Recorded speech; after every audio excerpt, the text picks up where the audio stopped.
Wysteria, energy, twister.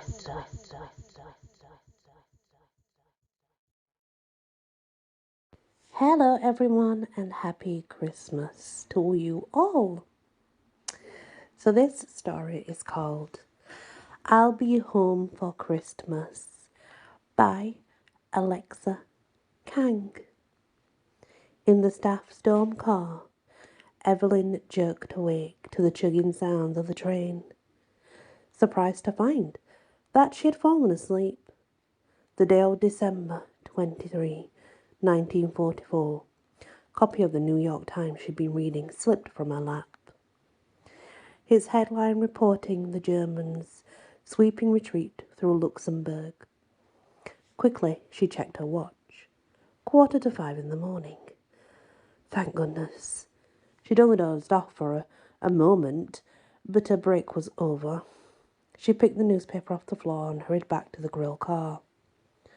The Broadway Limited was the Pennsylvania Railroad's premier sleeper train from New York to Chicago. The dining car steward would have a fit if she was tardy. In the empty grill car, Agnes, a co-worker, was refilling the salt and pepper shakers. Oh, good, you're back. My turn to take a break. We should arrive at Fort Wayne in half an hour. She wiped her hands and left. Evelyn stepped behind the counter, stared out of the window. The scene outside was pitch black. The train rattled along through the middle of nowhere as she stood alone in the void. She turned on the radio to hear some sounds of life. The voices of choir belting out 12 days of Christmas reminded her it was Christmas Eve.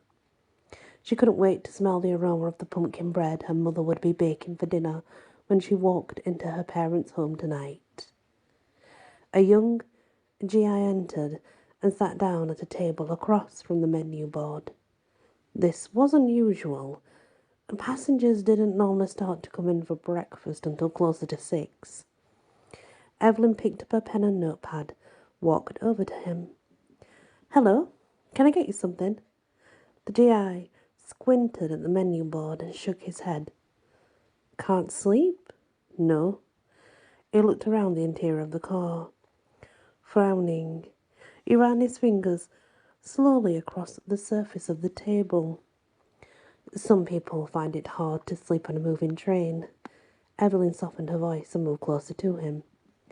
We're less than 3 hours from Chicago. That's my hometown. Is that where you're heading to? He smiled and eased in his seat. Yes, I'm trying to get home. He clasped his hands on the table. The 2 silver bars on his uniform, symbol of army captain, glinted under the ceiling's white light. Where were you stationed? France. I work in the intelligence unit. You must be on furlough then. Are you excited to go home for Christmas? Maybe you're too excited to sleep. She thought the idea would lift his spirits. Instead, the GI lowered his eyes. I've been trying to get home for a very long time. So heartbreaking to hear the sorrow in his voice. The GIs must go homesick, and for how many months, who knows? Often, while they're all away. Don't worry, we'll be in Chicago soon. How about I get you some coffee? The GI nodded. Yes, please. I'm always cold lately. I could use something warm. She started to step away, but halted. What's your name? Warren Hendricks. He gave her a shy glance. It didn't add a flirtatious remark or two, like many GIs, who were eager to chat up girls as they passed through different cities. Hiding her smile, she glanced back at him. I'm Evelyn. I'll be right back with your coffee. She returned to the counter. While getting coffee, she watched him sitting patiently at the table, with his ordinary face, lanky physique. Warren wasn't something a girl would immediately notice, but he exuded a gentle sincerity that she found endearing. She could see right away he had depth. Her own grandfather always told her she had an unusual ability to see what others couldn't. She scanned the empty car. For once, she decided to break the rules and slack off. She took the coffee pot to his table and filled up his cup. He immediately wrapped his hands around it. So then she sat down across from him and poured herself one. At her unexpected company, his eyes brightened. "Your family must be thrilled you're coming home for Christmas." She took a sip of her coffee. "I'll be thrilled myself. I can't wait to see my little sister." He showed Evelyn a photo of a girl in his wallet. The girl looked about 12. She had gentle eyes like Warren. "Bessie." Evelyn smiled. "What a darling." "When she writes me, she always asks when I'm coming home." "She must miss you very much." "But I bet she's proud of you." "I hope so. My division fought the Germans for months in Italy this year. Our troops suffered a lot of casualties in Anzio." He took an ancient coin out of his pocket. "I bought this for her after we liberated Rome in June." Evelyn took the coin and traced the outline of the bust of Julius Caesar. "It's a thoughtful gift." His face darkened. "I'm afraid I won't be able to give it to her. For some reason, I can't seem to get home. At first, I couldn't find the right ship to cross the ocean, and now I feel like I've been on this train forever. I don't remember the ride from Chicago to New York being this long." He stared at the coin. "All I want is to give this to Bessie for Christmas. Maybe I'm lost. Maybe I'm on the wrong train." "You're on the right train. You'll get there." Evelyn gave the coin back to him. When their hands touched, her heart skipped a beat. He must have felt something too, for he glanced up at her. Embarrassed, she pulled her hand back and looked away. "Evelyn," he said, his voice undertoned but with earnest. "I'm not usually this forward, but would you mind if I call you after we arrived in Chicago? I'd really like to see you again."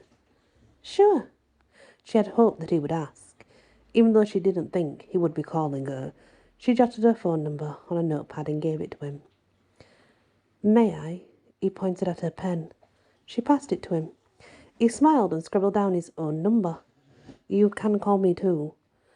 The car door opened with a loud clack. Evelyn looked over. Agnes sauntered in, a face fresh with a new layer of lipstick.